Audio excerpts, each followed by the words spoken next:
Hello and welcome to the second Final Fantasy XIV Endwalker guide, Hydaelyn Extreme. Before you start the boss fight, make sure to form 2 light parties first, 1 tank, 1 healer and 2 DPS in each one of them. This will be needed throughout the fight. She starts the fight with the usual raid wight called Halo's Radiance, dealing okay-ish damage I would say, but she will follow it up immediately with a Shining Saber, a group stack on a random person, so make sure you all cuddle up together. Now she will start to do a 3-part rotation 3 times in a row. A Job Crystal mechanic, a Crystallize mechanic, and an Aureole. The rotations she does are very random, so let's look at the possible situations and break them down. There are 3 different Job Crystal options she can draw power from. The Dancer, the red symbol, being a Dynamo, the White Mage, the green symbol, being a Chariot, and a Paladin one, the blue symbol that drops across from her position. Super general. There are also 3 Crystallize options. Water, targeting both healers with a stack marker, forcing 2 light party stacks. We decided group 1 stacks on our 1 marker and 2 always on 2 to avoid overlap, but you can do this in different variations, like for example boss relative if your group is more used to that. The second crystallizing mechanic is ice, which drops an ice puddle on you, so it's basically a spread. If she crystallizes earth, it's a group stack on a random person, so you can just cuddle and stand together for it again. She does not have to crystallize 3 different things. She can crystallize water, then ice, and then water again for example, and leave earth out. This section is very unique in that it does not show any debuffs on her or on us at all. Only which job crystal she's using right now, but that's basically nothing. So to spot what she crystallizes, you will have to watch the animation she does. Bubbles being water of course, crystals being ice and rock earth. If you missed the initial cast, don't worry, as the particles will stay floating around her the whole time until she releases the Crystallize mechanic. The Aureole mechanic is basically Ifrit's memories from Eden 12, leaving a safe spot to her left and her right. She can change it up though to Lateral Aureole, changing the safe spots to her front and back! If you survived all this, I welcome you to the ads phase. Hydaelyn will crystallize herself, spawning 2 echoes of her and 6 crystals in the room. 3 of the 6 will start shining either the top 3 or the bottom 3. The echoes draw more conviction from the shining ones, so the tanks will pull them away from the shinies and DPS will start focusing the shinies first. Then we just kill the crystals in one direction while the tanks kite the ads in the same direction opposite of the room. If all crystals are destroyed, the ads will already be low on health and killable, ready to transition to the next phase. The ads do get a damage up if they are too close to each other, but the damage they dealt was more than survivable, so we just let our tanks get smacked. If you did this any other way that you felt like was significantly better, feel free to leave your way in the comments below. Thanks for the algorithm. If conviction reaches 100, she will soften rage, causing a wipe, so make sure to burst those crystals and keep the ads away from the shining crystals, as that generates a crap ton of conviction. After that she will raid wight AoE us twice, introducing the next phase. Lightwaves 1. Hydaelyn will first spawn a pair of waves, middle right or middle left, it should be 50-50.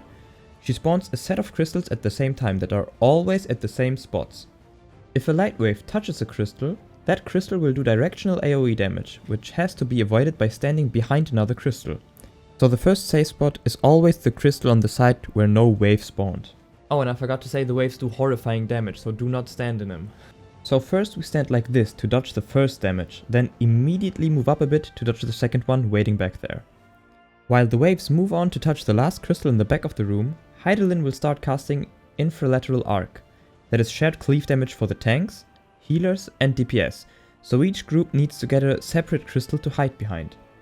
We let the healers stay on the initial safe crystal, the DPS move to the middle one and the tanks go to the far side. This is also how most party finder groups seem to do it. Just make sure to stand behind the safe crystal until the last wave hit its target to avoid death. She will cast a second set of light waves, this time left and right, so the middle will be left open. She spawns them with a little delay, so make sure to see which one will start traveling first. The safe crystal in this scenario will always be the middle one, as the crystal pattern is also always the same. She will cleave the safe crystal though, so make sure you move into it after she cleaves with Hero's Glory. So we stand safe for the first one, move over to the other side of the crystal, then after that emits the damage, we move through the crystal to be safe from behind us, and we rotate again. At this time around, a middle wave will start flowing in your direction and Hydaelyn will cleave the middle again, making the only left safe spot the crystal behind Hydaelyn, concluding the phase.